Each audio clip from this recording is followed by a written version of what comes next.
उसके बाद understanding, then meditation. और किसी का कोई प्रश्न है तो आफ्टर मेडिटेशन के बाद ही वो अपना प्रश्न स्वामी जी से पूछें। इसके बीच में सारे लोग अपना माइक म्यूट रखें ताकि रिकॉर्डिंग में कोई डिस्टरबेंस ना हो, और प्रश्न पूछने के बाद अपना माइक म्यूट कर लें, क्योंकि अधिकतर इसमें स्वामी जी को कोई फीडबैक की जरूरत नहीं रहती बार बार। तो मेरा निवेदन है सबसे कि ऐसा ही करें। और आगे के कार्यक्रम के लिए हेमलता सोनी जी।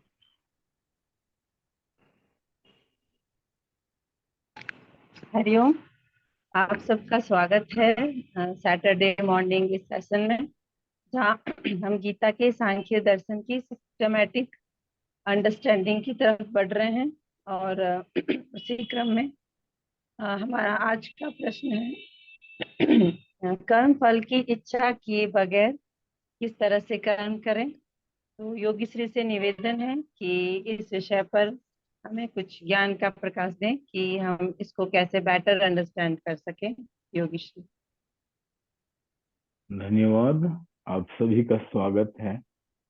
और हम लोग धीरे धीरे काफी साहसपूर्ण कदम उठा रहे हैं गीता को, भगवत गीता को समझने के लिए।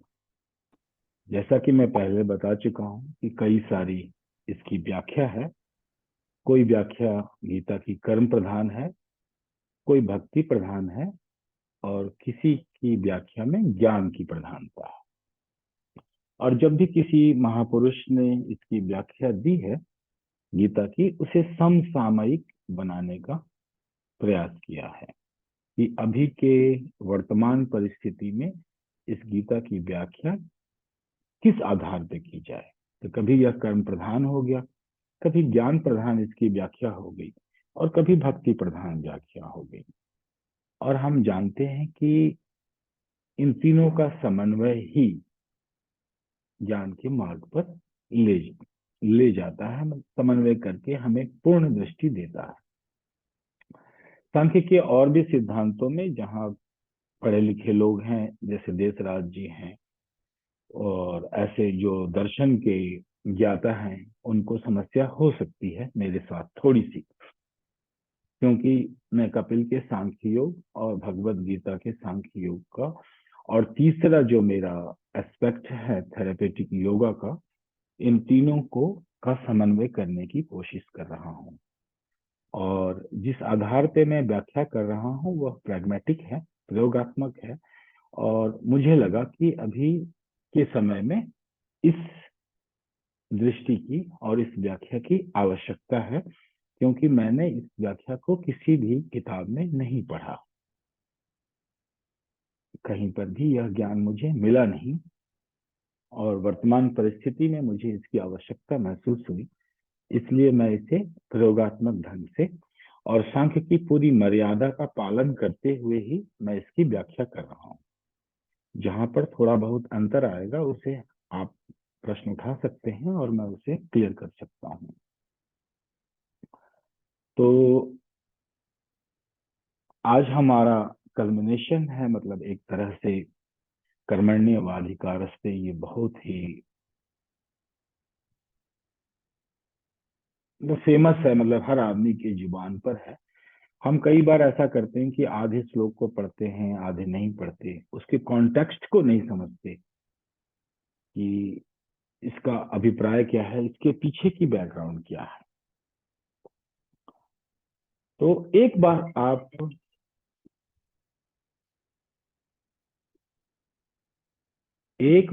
आप ध्यान से देखिए कि हमारे पास तीन ही प्रमाण हैं जिसको हम सांख्य में वैलिड मान के चलते हैं। एक तो हम शब्द, दूसरा हमारे पास है अनुमान, और तीसरा हम करते हैं उसका प्रयोग और प्रत्यक्ष। इसीलिए हम इसे वैज्ञानिक दर्शन कहते हैं। देखने के लिए आपको लगेगा इसमें तो स्वर्ग है, नरक है, पुनर्जन्म है, कई सारे लोग हैं। क्या ये सारी चीजें वैज्ञानिक हैं? किसने मर के स्वर्ग देखा, किसने नरक देखा है? कौन इन लोकों में गया है?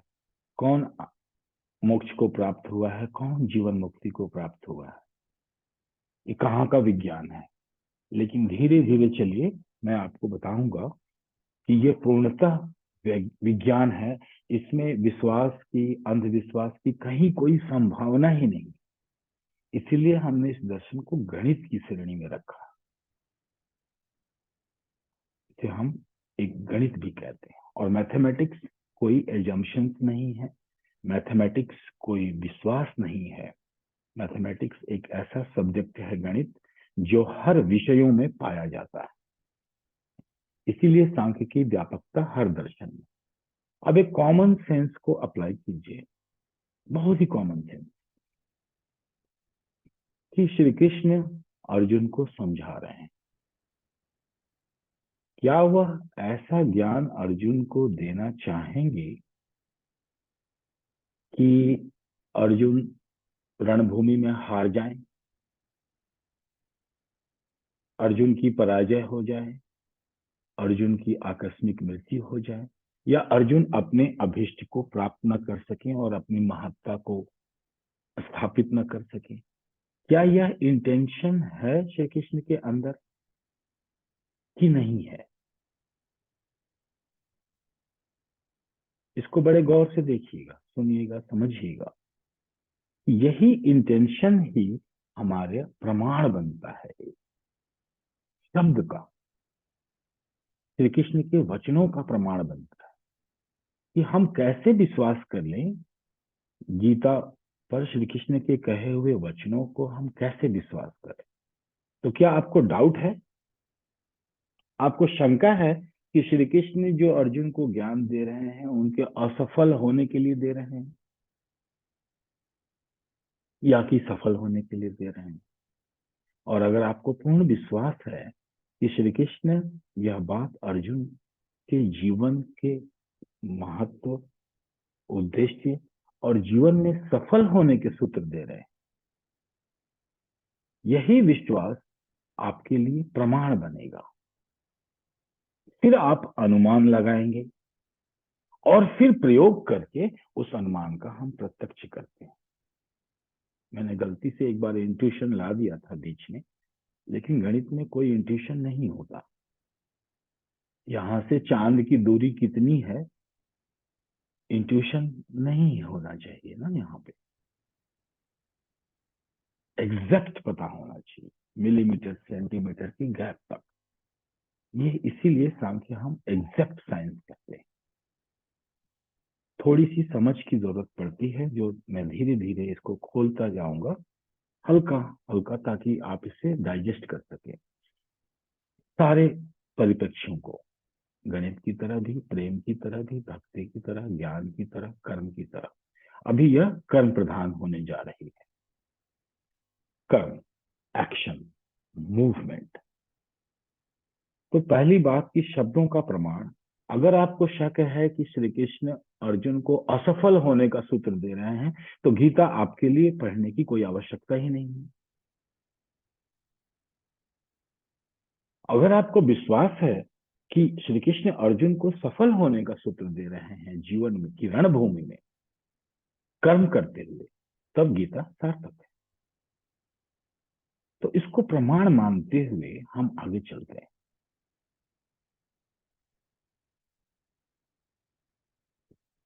तो कर्म हम जब भी करते हैं, एक बात देखिए, साइंस की तरह, विज्ञान की तरह, कि हर चीज का कॉज एंड इफेक्ट है। हम यहाँ से सैटेलाइट लॉन्च कर देते हैं मार्स के लिए, सब अनुमानित है, अनुमान पे, और उस अनुमान का प्रत्यक्ष होता है। गलतियां होती हैं, फिर उसको सुधारते हैं कि अनुमान में कहाँ गलती,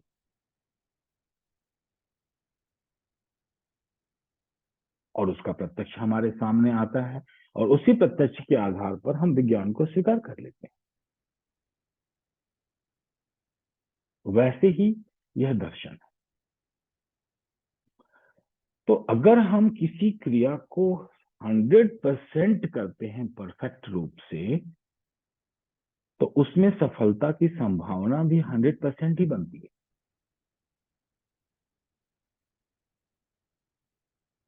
और हम किसी भी क्रिया में अपना 100% क्यों नहीं दे पाते? वाई? हम किसी भी कर्म को कर रहे हैं, क्रिया को कर रहे हैं, और उसमें हम अपना 100% नहीं दे पाते। क्यों? जितना परसेंट हम नहीं दे पाते हैं, वही हमारी असंतुष्टि है, फल नहीं है। अपने जीवन को गौर से देखिए। आपने कोई भी टास्क अपने हाथ में लिया है, किसी भी कार्य को, आप में अगर 10% की असंतुष्टि बची है, तो वह कर्म के फल पर नहीं बची है। आप अपना 10% बचा ले गए, वह आपको कचोट रहा है। 10% की ऊर्जा और अपनी क्षमता को आपने नहीं उड़ेला उस कार्य में, वह आपको कचोटता है, कर्म का फल नहीं। अगर ईमानदारी से आपने किसी भी कार्य में अपना 100% दिया है, उसका जो भी रिजल्ट आएगा, आप संतुष्ट रहेंगे कि मैंने अपनी पूर्णता अपने कार्य में लगा दी, और वही आपको संतुष्टि देता है, उसका फल नहीं। और हमारे कार्य में बाधा क्या बनती है? कोई चीज, कर्म के फल के प्रति चिंता। अगर हम कर्म के फल के प्रति जितना चिंतित रहते हैं, उतना ही हम वो ऊर्जा काम में न लगकर उसकी चिंता में लग जाती, और ये असफलता का सूत्र है। श्री कृष्ण अर्जुन को सफलता का सूत्र दे रहे हैं। यह कॉज एंड इफेक्ट का नियम है। कार्य और उसका परिणाम का यही नियम है कि किसी भी कार्य को हम इसलिए करते हैं कि हमें पूर्ण संतुष्टि प्राप्त हो जाए, और पूर्ण संतुष्टि उसके फल पर निर्भर ना होके तुम्हारे कार्य की प्रेरणा में निहित ऊर्जा शक्ति में, कि वह आपने अपना 100% दिया कि नहीं। और सबकी बुद्धि के परिमाण अलग अलग हैं, सबकी शारीरिक क्षमता अलग है, मानसिक क्षमता अलग है। उससे फर्क नहीं पड़ता कि कोई बहुत इंटेलिजेंट है या कोई बहुत कम इंटेलिजेंट है। दोनों ने अपना 100% दिया, तो दोनों संतुष्ट होंगे। तो आपकी जो भी क्षमता है, उसको पूर्ण रूप से अपने कार्य में लगा देना ही संतुष्टि है। उसके फल की चिंता में संतुष्टि नहीं है। यही कहने का कारण है कि तुम सफल हो जाओगे अगर इस फल की चिंता को छोड़ोगे, क्योंकि यही चिंता तुम्हें दुविधा में डाल रही है, और यह चिंता तुम्हें कार्य नहीं करने देगी। तुम अपनी दक्षता को सिद्ध नहीं कर पाओगे, अपनी कौशलता नहीं दिखा पाओगे अगर चिंतित रहोगे कर्म के फल के प्रति। यही शब्द का प्रमाण है। लेकिन शब्द के प्रमाण को स्वीकार करना न करना और उस पर अनुमान लगा के प्रयोग करना, यह आपका डिसीजन है। यह प्रत्येक व्यक्ति की स्वतंत्रता है। इसके लिए कोई आपको बाध्य नहीं कर सकता, और बाध्य करके तो कार्य करा ही नहीं सकता। आध्यात्मिक मार्ग पे, पर्सनालिटी डेवलपमेंट में, इंटेलिजेंस की अवेकनिंग में, जीवन मुक्ति मोक्ष के मार्ग पे, जहां पर हमारा सब्लिमेशन हो रहा है, उस पर तो कोई आदमी फोर्स करके तो आपसे कुछ भी नहीं करा।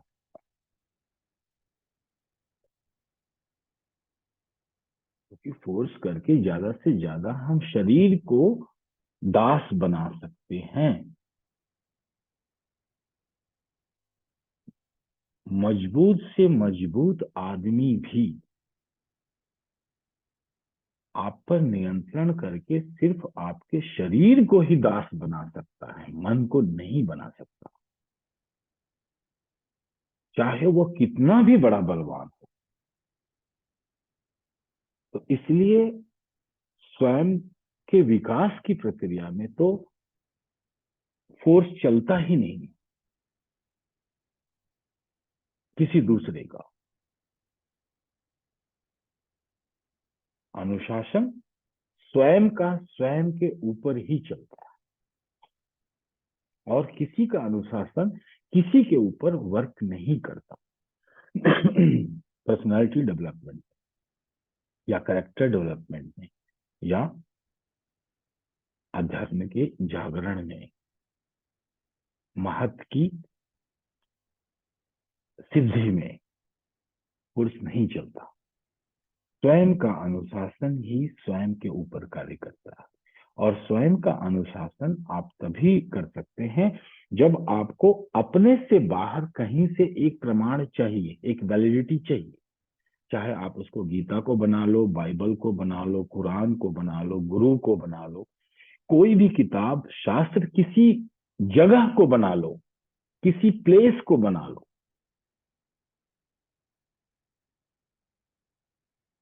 बनाना पड़ता है कोई आधार प्रमाण।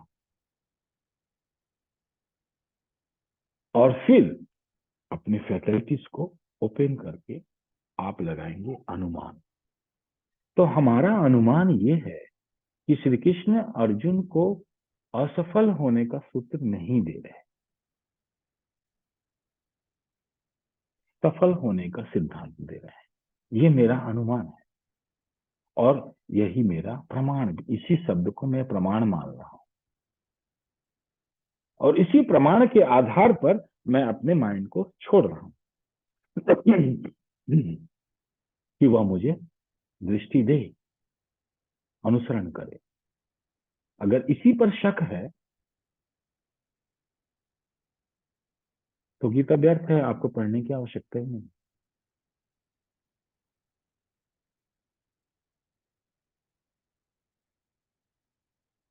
तो इस आधार पर जब हम देखते हैं, दृष्टि डालेंगे, तो हमें सत्य मिलता है कि हम असंतुष्ट उसके फल से नहीं होते, बल्कि उस कर्म में हमने अपना 100% दिया है कि नहीं दिया है, उससे हमें संतुष्टि मिलती है। और अगर हम कर्म के प्रति चिंतित रहें तो जितनी चिंता में ऊर्जा लगती है वह कार्य में नहीं लग पाती, वही ऊर्जा बढ़ के चिंता में चली जाती है, कर्म फल की चिंता में। तो जो ऊर्जा हम कर्म फल की चिंता में लगा रहे हैं, अगर उस ऊर्जा को हम अपने कार्य में लगा दें और कर्म फल की चिंता से मुक्त हो जाएं, तो हम पूर्णतः 100% अपने क्रिया में प्रवृत्त हो सकते हैं। अब सांख्य के सिद्धांतों को समझिए ना, सांख्य के सिद्धांत को देखिए। सांख्य का सिद्धांत कहता है कि प्रकृति है जिसमें मैटर है। तो जो भी चीज आप सुन सकते हैं, देख सकते हैं, स्पर्श कर सकते हैं, माइक्रोस्कोप से देख सकते हैं, किसी भी इंस्ट्रूमेंट से देख सकते हैं, वो सब प्रकृति के अंतर्गत मैटर है। अब यह प्रकृति की दो ही अवस्थाएं हैं, या तो वह एक्सपांशन में जाती है या फिर कॉन्ट्रैक्शन में जाती है। तो दो ही मूवमेंट हैं, किसी भी तत्व के दो मूवमेंट। कोई भी तत्व दो ही मूवमेंट करता है, या तो वह एक्सपांड कर रहा होता है या कॉन्ट्रैक्ट कर रहा है। या तो उसको हम टेक्निकल कहें तो या तो सृष्टि फैल रही होती है या प्रलय की तरफ सिकुड़ रही। तो कोई भी यूनिवर्स, कोई भी क्रिएशन, कोई भी यूनिट या तो एक्सपांड कर रहा है या फिर सिंगुलरिटी पे कोलैप्स कर रहा है।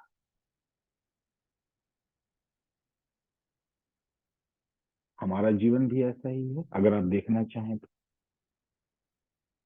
एक समय हमारा होता है एक्सपांशन का, शरीर का भी, शरीर एक्सपांड करता है, हर चीज ग्रो करती है। और फिर प्रलय, कोशिकाएं मरने लगती हैं, व्यक्ति मृत्यु की तरफ बढ़ता है। हर एक पदार्थ, हर एक एलिमेंट के दो मूवमेंट है। इसको और छोटा किसी भी यूनिट पे ले जाना होगा आपको, तो हमने एक कार्य लिया आपने हाथ में, वह कार्य या तो एक्सपांड करेगा या सिंगुलरिटी पे कोलैप्स करेगा। कोई भी सृष्टि के कोई भी क्रिया, पदार्थ अगर में कोई भी हलचल होगी तो वह इस सिद्धांतों का पालन करेगा। यही दृष्टि है। इसी दृष्टि से देखना ही हम कहते हैं कि हम इसे सांख्य योग की दृष्टि से देख रहे हैं इस सिचुएशन को। तो सृष्टि और प्रलय कंटिन्यूअस जारी है। छोटे यूनिट में उसका टाइम फैक्टर आता है जो उसको नियति देता है, डेस्टिनी देता है, जिसको हम नियतिवाद कहते हैं। टाइम फैक्टर में उसको बांध दे, उसकी डेस्टिनी बना देता है और फिर वो कोलैप्स कर जाता है,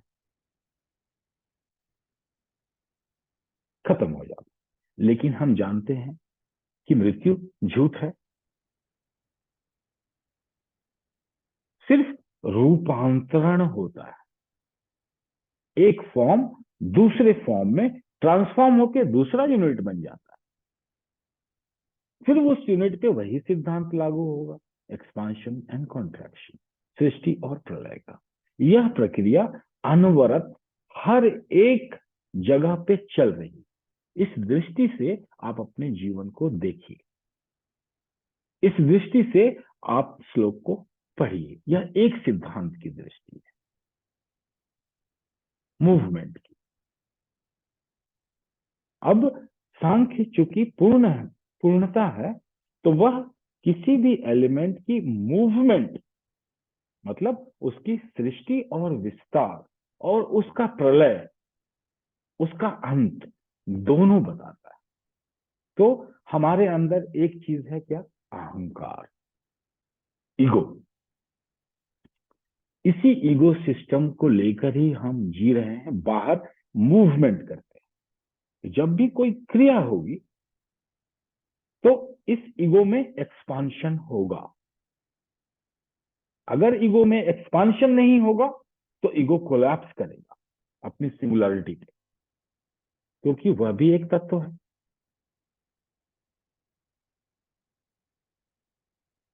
सांख्य की दृष्टि से यह कोलैप्स करेगा, मरेगा, लेकिन मर नहीं सकता। मृत्यु झूठ है, तो इसका रूपांतरण होगा, वह विलय होगा उसका।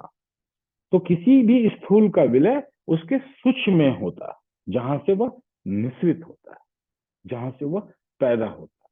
तो अहंकार का अगर विसर्जन होगा, विलय होगा, तो वह कहां जाएगा? अपने महत्व में चला जाएगा, अपनी महत्ता को में चला जाएगा। और वह महत्ता या तो स्थिर रहे या डायनेमिक रहे। कोई भी तत्व या तो स्थिर है या डायनेमिक है। जब स्थिर हो रही होगी तो वह प्रलय की तरफ जा रही, वह अपने रूप को पूर्णतः बदलने जा रही है। इसी आधार पे पतंजलि का योग दर्शन शुरू होता है, इसी सिद्धांत पे। यही पतंजलि का योग दर्शन, इसकी मेथोडोलॉजी हो जाती है। और वह चित्त के चेतना की अवस्थाओं को बांटते हैं। मूढ़ है, क्षिप्त है। मूढ़ है मतलब उसमें अपनी महत्ता का ज्ञान ही नहीं, अहंकार को उसने कभी ढंग से अभी देखा भी नहीं है। मूढ़ है, मूढ़ व्यक्ति है, इसको हम कहते हैं मूढ़ व्यक्ति। इसका मतलब ये नहीं है कि वह धन नहीं कमा सकता, वह अरबपति हो सकता है, खरबपति हो सकता है।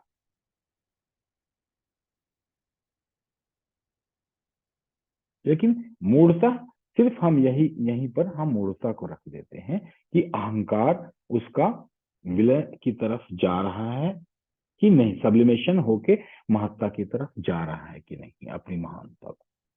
फिर अगर उसके अंदर डिजायर पैदा हो गई तो वह शिफ्ट हो गया, डिस्टर्ब्ड हुआ,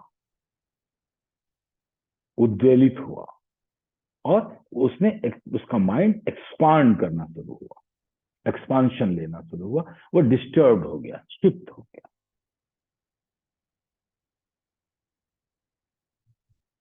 फिर उसने सिस्टमैटिक स्टडी की, किसी गुरु की शरण में गया, प्रॉपर मेथोडोलॉजी ली, चाहे पतंजलि की ही ली, क्योंकि पतंजलि की पूरी मेथोडोलॉजी सांख्य के प्रत्येक सिद्धांतों पर आधारित।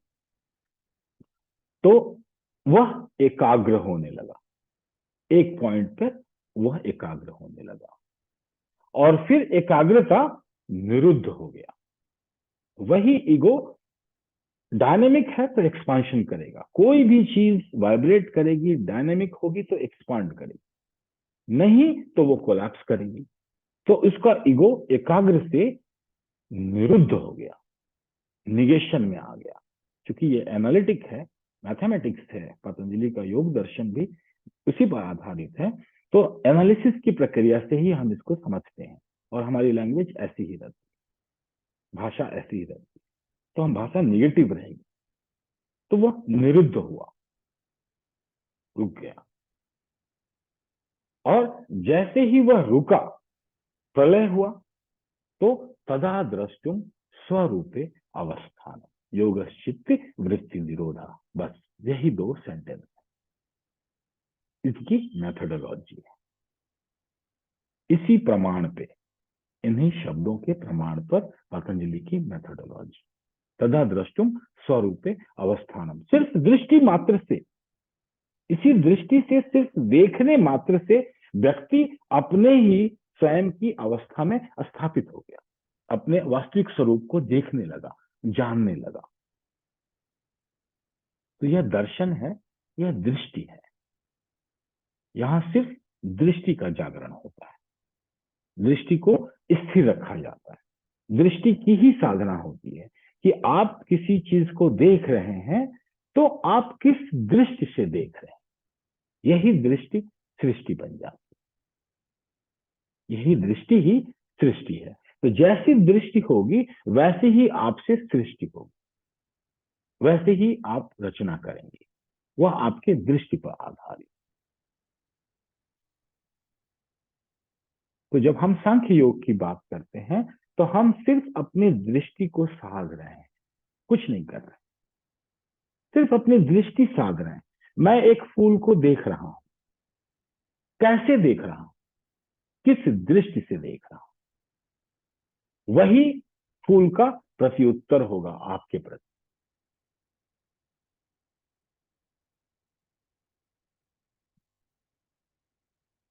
तो हम इसी दृष्टि से इस श्लोक को देखें, कर्मण्येवाधिकारस्ते मा फलेषु कदाचन। दृष्टि को स्थिर रख के देखिए,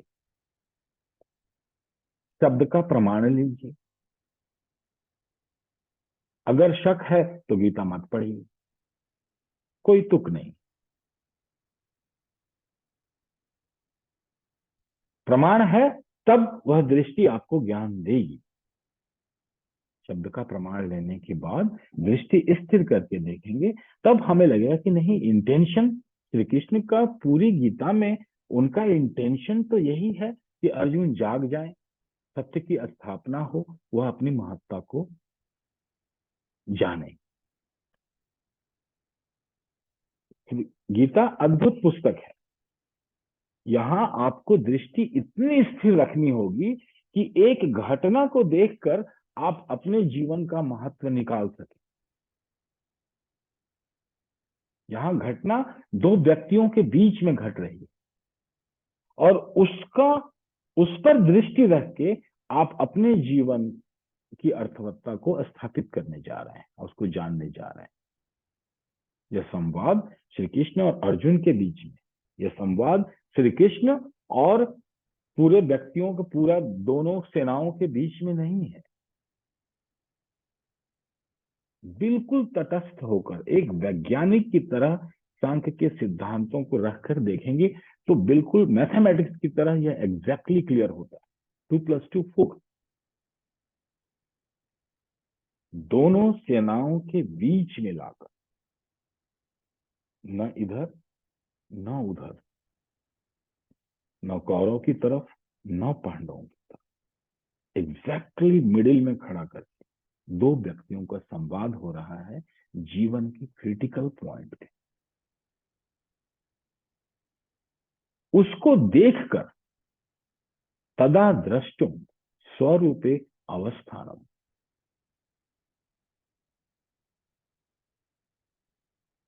उसको देखकर आपको अपने स्वरूप में, अपने वास्तविक स्वरूप में स्थापित होना है, सिर्फ दृष्टि मात्र।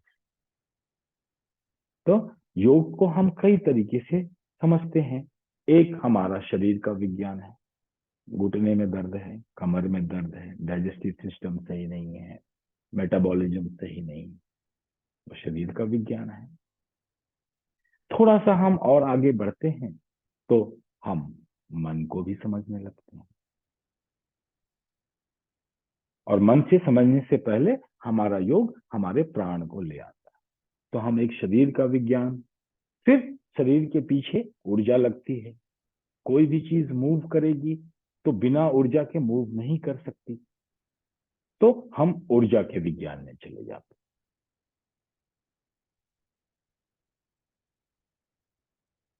ऊर्जा से हम ऊपर निकलते हैं तो हम मनोमय कोश में, मन पर चले जाते हैं।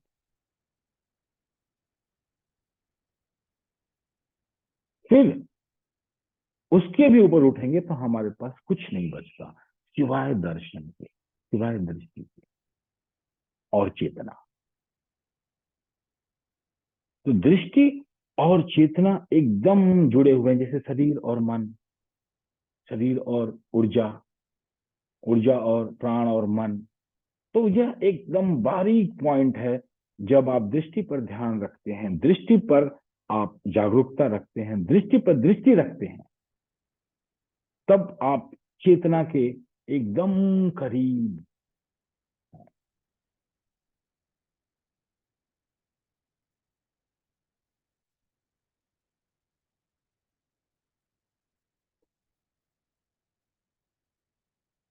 यही सूत्र है कर्मण्येवाधिकारस्ते मा फलेषु कदाचन,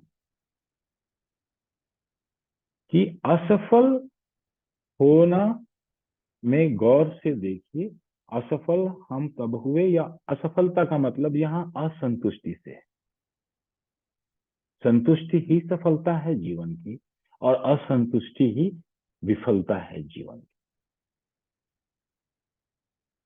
क्वांटिटी से मतलब नहीं कि आपने कितने कार और रोल्स रॉयस और प्राइवेट जेट और अपने शहर बसाए नहीं बसाए, आप प्राइम मिनिस्टर बने, प्रेसिडेंट बने नहीं बने।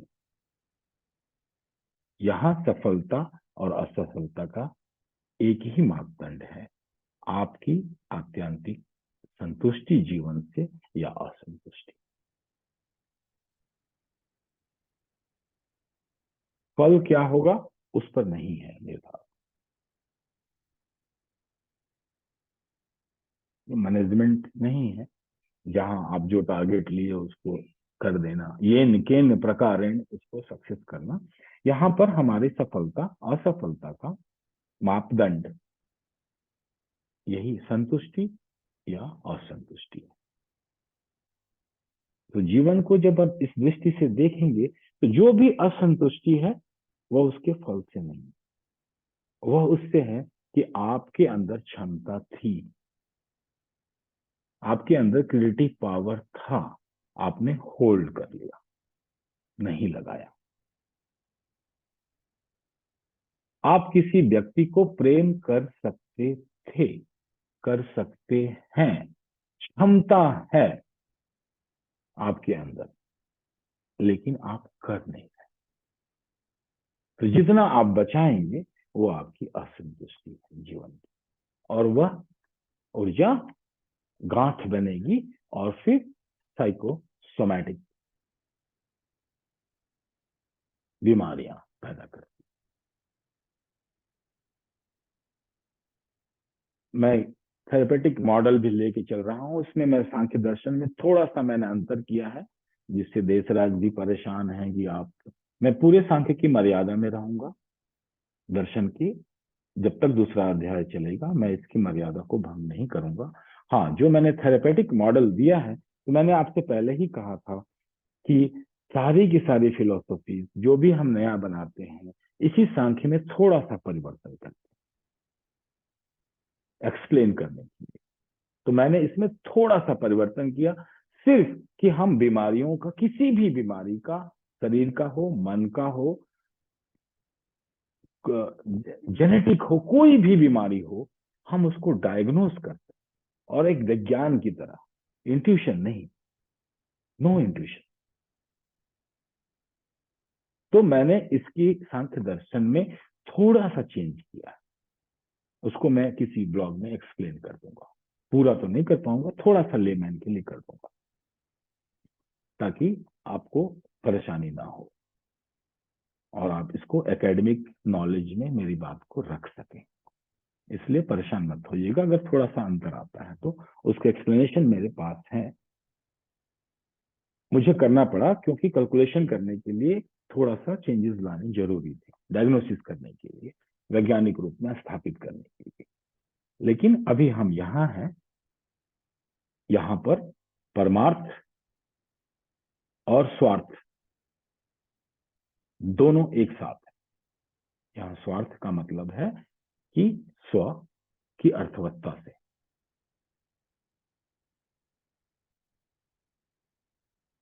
स्वयं की अर्थवत्ता से मेरा मतलब है, स्वार्थ से।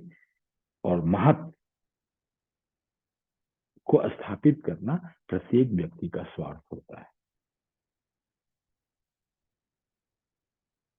हर व्यक्ति में यह स्वार्थ निहित होता है, जब तक उसका महत्व फलीभूत नहीं होता, वह हर व्यक्ति के स्वार्थ में यह निहित होती है बात, वही उसका स्वार्थ होता है वास्तविक रूप से।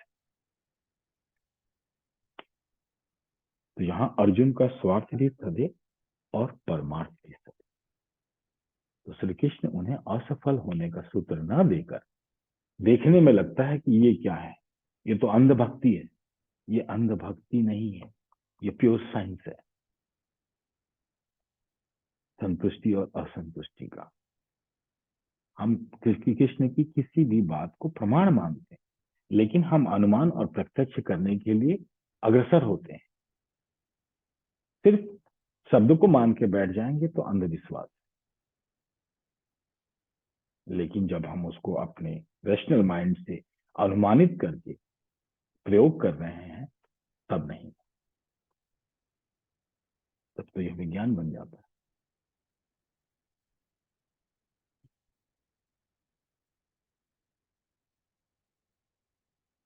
तो यही छोटा सा सूत्र है कि हम उसके कर्म फल से अपनी अटैचमेंट हटाएं। डर लगेगा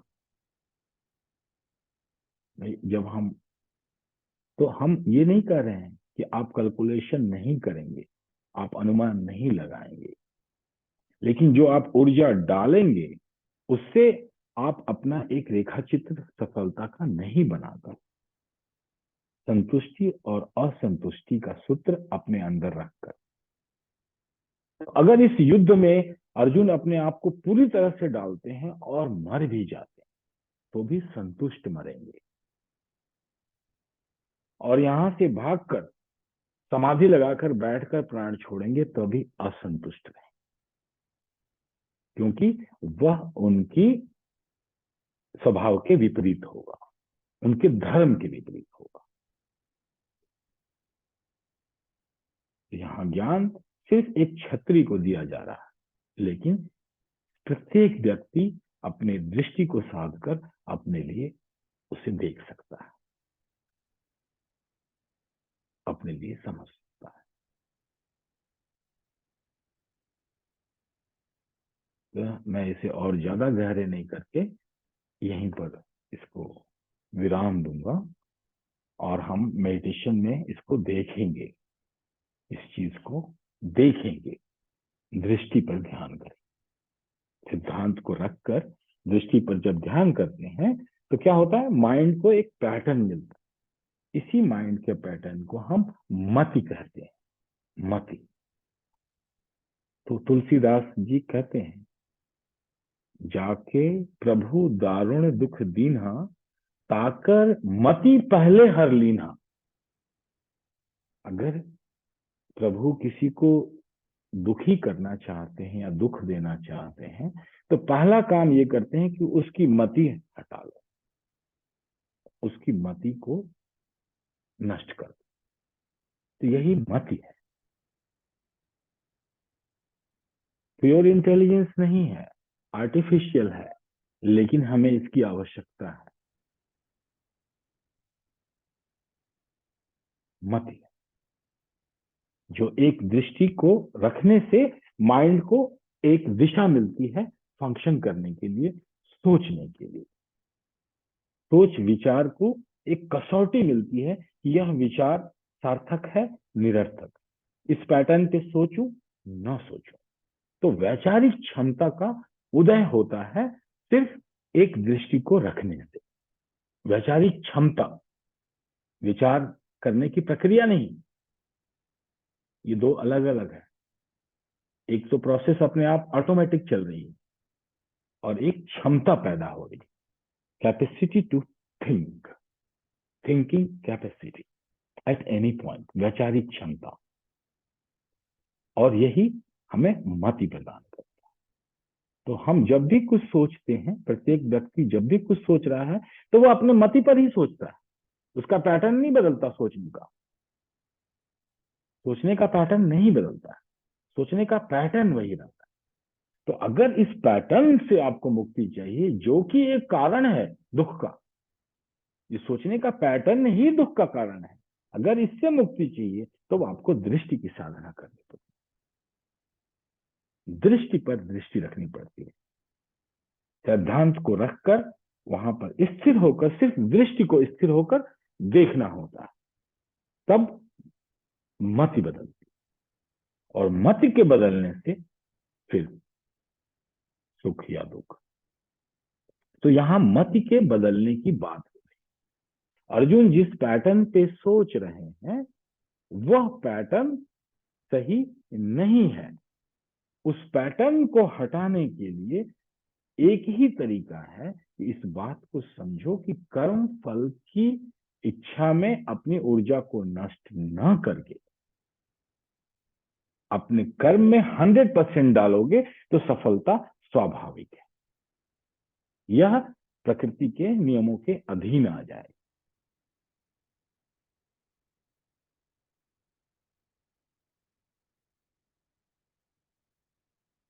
और उसके पहले की बात हो ही चुकी है, डायलेमा से निकाल के, ईगो की थेरेपी करके। और जो ग्रेटेस्ट फियर था कि मेरे जीवन की साधना खंडित हो जाएगी, मैं न जीवन मुक्त हो पाऊंगा, न मुझे मोक्ष मिलेगा, न मरने के बाद मुझे कोई लोक मिलेगा। तो इन सब धारणाओं को हटाकर उसका सूत्र दे रहे हैं सफलता का। कर्मण्यो अधिकारस्ते मा फलेषु कदाचन। तो इसके फल को हटाकर, अटैचमेंट वहां से हटाकर तुम अगर कर्म पे फोकस करोगे तो 100% तुम्हारी ऊर्जा कार्य में लगेगी और मति बदल जाएगी। पैटर्न ऑफ थिंकिंग चेंज करने की बात हो रही है और साधना है दृष्टि की। तदा द्रष्टुम स्वरूपे अवस्थानम, पतंजलि की मेथोडोलॉजी और ये सांख्य की फिलॉसफी। एक दर्शन है और एक प्रैग्मेटिक टेक्निक्स है। टेक्निकल अप्रोच महर्षि पतंजलि देते हैं और ये दर्शन है। दर्शन सिर्फ दृष्टि की साधना देता है, सिर्फ दृष्टि, दृष्टि पर दृष्टि। आप जो भी देख रहे हैं हमेशा देखिए कि मैं इसको कैसे देख रहा हूं।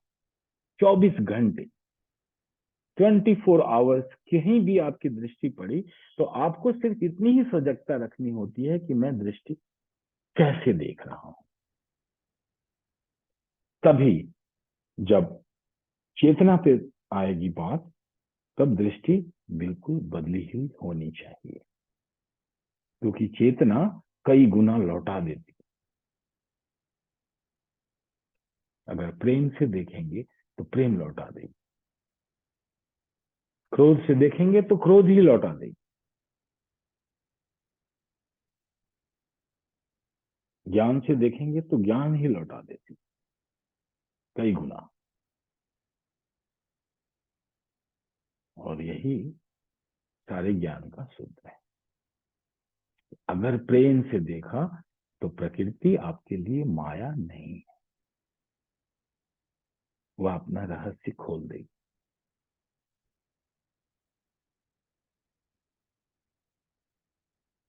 और अगर प्रेम से नहीं देखेंगे तो कुछ हाथ नहीं आएगा।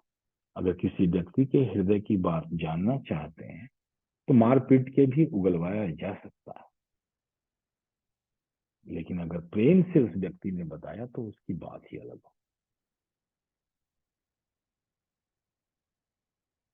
वह नरिशिंग होगा। और छीन झपट कर ज्ञान लेना, एग्रेसिव होकर लेना काम नहीं आता। ज्ञान हमेशा प्रेम से ही मिला है, जिसको भी मिला है उसी दृष्टि से मिला है।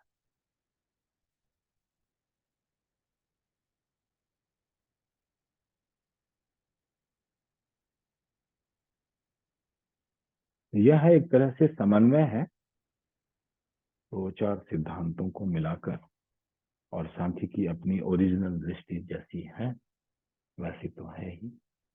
तो दृष्टि की साधना है मति को बदलने की। और यह एक्सपांशन का सूत्र है, याद रखिएगा। ये क्रिया होगी, ये क्रिया में प्रेरित कर रहे हैं, मूवमेंट है। तो ईगो मूव करेगा, माइंड मूव करेगी, बॉडी मूव करेगी, एक्सपांशन होगा अर्जुन का।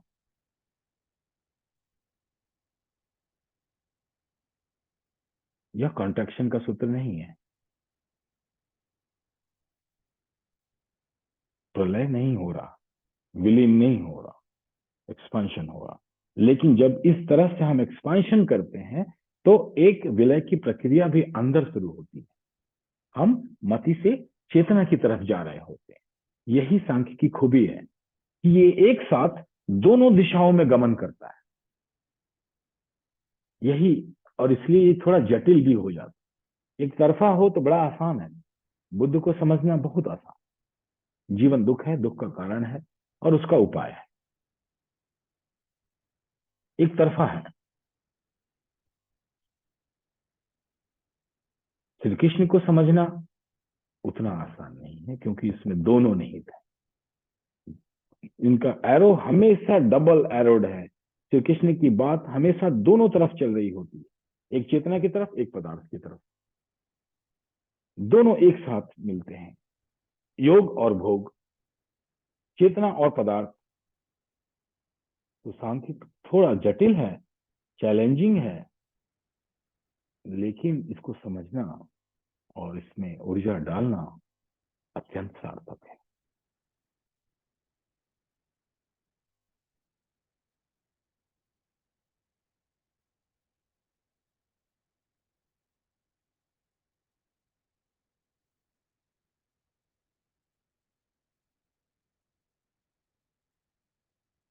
आपका समय है।